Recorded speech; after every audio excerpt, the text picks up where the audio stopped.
yang ikhlas, rela membantu kalian. Gila. Mereka bilang saya gila. Ya, saya bilang kita Rela, bilang, ikhlas dan gila. iya, itu ada satu camat. Ada satu camat itu kan saya teman suka camat kita pengusaha kan. Dia datang ke saya waktu pemilihan. Bos, lu memang gila bos katanya. Siapa yang mau pilih kamu? Saya bilang biarin. Lu juga gila, camat gila saya bilang. Mana ada camat kayak kamu tiap hari nyapuin kota. Karena itu camat juga rajin banget. Dia cari tambahan, dia tanamin buah, bunga, bibit-bibit, dia jual. Dia selalu minta jangan pindahin saya sih camat. Dia tanaman. Lu kan gila camat, mana ada camat cari duit kayak lu. Camat itu di bawah bupati ya? Di bawah bupati. Tapi kan dulu kan saya belum bupati kan. Ya. Nah begitu terpilih, dia bilang memang orang gila. Kenapa Anda bisa terpilih? Itu saya kira apa yang Anda jual? Saya sederhananya saya katakan, sebetulnya rakyat kita sudah sampai satu tahap. Ini mungkin saya salah, mungkin saya betul ya. Tapi saya yakin ini benar gitu. Siapapun yang jadi, udah itu lupa sama kita. Ini rakyat punya persepsi nih. Rakyat mempunyai persepsi bahwa orang menjanjikan pada waktu dia sudah menduduki lupa. Janji-janjinya itu lupa. Itu hanya ingat mereka saja. Jadi terus yang kedua, yang kelas menengah, yang rakyat yang menengah, yang punya pendidikan, yang punya modal, dia bilang apa? Udahlah, siapapun jadi pejabat sama saja. Itu saya katakan mereka sudah habis harapan dulu kan. Sudah frustrasi nih. Saya bilang tidak. Kalau Anda pilih yang bersih, transparan, profesional, bukan di atas suku, agama, ras, dan antar golongan, Anda akan dapatkan orang yang betul. Anda coba dong. Kalau saya tempel 3 kata, beri kami kesempatan. Jadi orang bisa terjebakkan ini macam-macam. Sebagai minoritas, sebagai partai kecil, macam-macam. Lalu orang mengatakan kepada saya waktu dialog, saya katakan, harus ada debat publik. Kandidat lain nggak mau. Saya mesti ada debat publik. Nah di debat publik itu rakyat bisa melihat. Saya kira rakyat kita tuh tidak, orang mengatakan rakyat bodoh. Soalnya rakyat kita pintar sekali. Dia bisa mengerti orang yang bicara asal ngomong atau bicara dari hati nuraninya gitu loh. Saya katakan, kalau Anda tidak mau pilih saya nggak apa-apa. Kalau ada yang lebih baik dari saya, jangan pilih saya. Karena ini masa depan anak cucu kalian. Pilih saja dia. Dan saya juga akan berbahagia menjadi rakyat karena dipimpin dari orang lebih baik dari saya. Jadi jangan pilih saya. Jadi kalau ada orang lain kampanye, Anda harus ke sana. Apalagi dia bagi baju kaos, saya nggak kasih baju kaos gitu. Rakyat ngerti. Saya dapat 37,13% gitu loh. Tanpa baju kaos? Tanpa baju kaos. Tanpa baliho? Oh baliho pakai. Karena mesti beri kami kesempatan kan, mesti besar gitu. Oh ya, beri kami kesempatan. Iya. Beri kami kesempatan. Iya. Jadi saya orang minoritas. Saya nggak bilang begitu. Saya nggak bilang. Saya orang minoritas, berikan. Baik, tapi sebetulnya itu yang tersirat. Meskipun saya orang minoritas, berikan saya kesempatan. Tapi itu satu kampung, satu daerah yang mayoritasnya adalah orang yang beragama Muslim. Iya. Dan Anda bisa terpilih. Merupakan satu kehebatan atau caranya itu? Apa yang Anda katakan? Apa yang Anda jual? Jadi sebetulnya saya jual itu, saya siap menjadi pelayan. Misalnya ada satu ibu haja, dia katakan apa?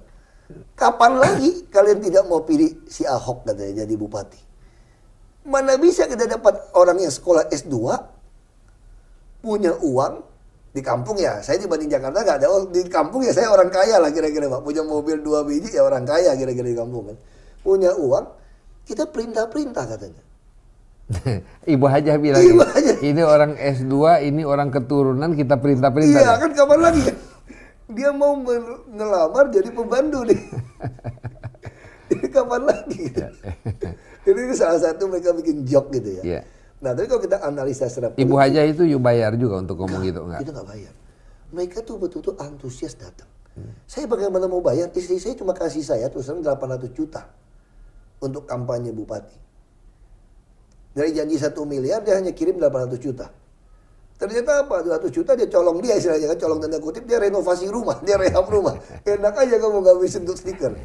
Lalu saya juga jahat juga. 800 juta, mau 800 juta, mau 1M, mau 500 juta. Kan itu merupakan risiko. Kalau kepilih, kalau nggak kepilih, terus Jadi saya mau menyumbang 1 miliar atau 800 juta agar supaya saya bisa menjadi bupati. Pada waktu saya jadi bupati, saya bisa korupsi balik uang saya 800 juta gitu. Nah, justru cara berpikir terbalik. Karena mohon maaf, Bung Ahok, saya banyak bertemu dengan kawan saya yang menjadi anggota DPR dan sebagainya. Dia bilang, wah saya keluar uang banyak, sekarang mesti cari kembali uangnya. Kira, saya telah menjadi pejabat, uang saya keluar banyak, saya mesti cari kembali. Anda nggak gitu? Ya saya setuju, kalau kita gunakan hukum dan niatnya mau jadi bupati untuk hidup dia, saya setuju, pasti begitu teorinya. Tapi saya kan tidak, saya kan dari keluarga yang mau bantu rakyat. Saya sudah hitung. Anda mau jadi Robin Hood?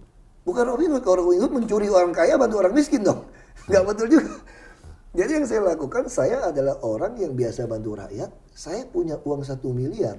Saya nggak bisa seperti ayah saya. Saya bilang sama ayah saya, waktu mau meninggal kan, saya bilang, Pak, saya nggak bisa seperti Bapak. Ngutang situ sini, saya bisa tinggal istri. Kalau zaman dulu mama tuh mungkin bodoh aja, oke gitu loh. Kalau zaman ini anak istri saya bisa dibawa pulang mertua. Dia sorry Pak, saya nggak bisa Pak. Kalau saya nggak ada uang, saya nggak bisa Pak. Jadi kali ini saya ikhlaskan uang saya ini saya keluarkan untuk jadi bupati, untuk bantu rakyat. Karena dengan uang 1 miliar atau 500 juta, saya hanya bisa bantu 1.000-2.000 keluarga satu bulan. Nah dengan uang ini saya sumbangkan untuk rakyat dalam bentuk pilkada ini, saya sudah tidak peduli uang nih. Lalu saya dapatkan 300 miliar untuk bantu rakyat. Berarti kan saya punya tujuan, hobi saya istilahnya ya, kesampaian. Berarti saya untung. Orang bilang, saya dimarahin dari neneknya istri saya. Kamu bagaimana bisa kaya lu Hok, katanya, kalau kayak gitu caranya. Oh saya pasti lebih kaya jadi bupati, saya bilang. Kamu mau korupsi, masuk penjara, bikin malu keluarga. Gak usah korupsi. Dari mana caranya? Dulu kalau saya ketemu orang gak bisa sekolah, ke ICU, pakai dompet saya keluar duit. Saya mau ke kampung bantu orang, pakai mobil saya. Bos isi bensin, ganti ban, ganti aki, servis semua. Sekarang saya naik, saya nggak pernah dengar jadi bupati dulu. Isi bensin bos. Semua makanan saya, telepon saya ditanggung. Saya naik pesawat ditanggung. Jadi saya dengan uang saya tuker punya hak membantu rakyat plus digaji hidup saya. Luar biasa kan. Nomor handphone dikasih yang bagus Pak. Bupati dibayarin.